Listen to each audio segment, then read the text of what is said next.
In today's video, I'm going to teach you how to record customer deposit in QuickBooks.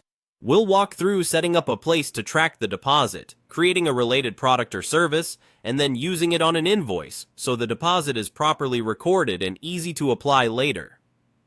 First, open QuickBooks and sign into your company. Once you're on the dashboard, go to the gear icon in the upper right to open Settings. From there, choose Chart of Accounts. This is where you keep the list of all your accounts. Click the option to create a new account.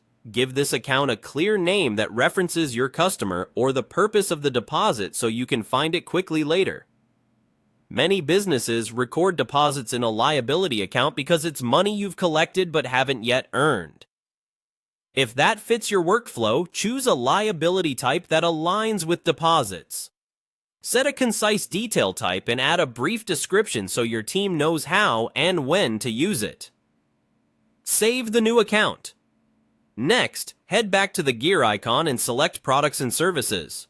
This is important because you'll use a product or service line on a transaction to post amounts into that deposit account. Click New to create a new item. Choose the type that best fits your workflow, such as service. Name the item using the same customer reference you use for the account so it's obvious what it's for. In the account field, map this item to the deposit account you just created. That mapping is what ensures the deposit flows to the right place on your books. If you need to show anything on customer-facing forms, add a clear sales description. Save the item. Now you're ready to record the deposit on an invoice. Go to the invoice screen in QuickBooks, select your customer, and fill in the invoice details as you normally would. Add the deposit item you created to a line on the invoice. Enter the deposit amount, confirm the date, and review tax settings if applicable so the amount posts correctly.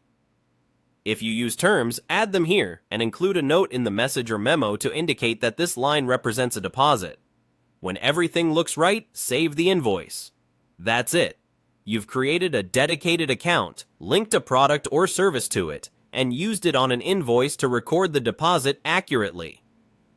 As a tip, keep names consistent between the account and item, verify dates before saving, and include clear descriptions to avoid confusion later.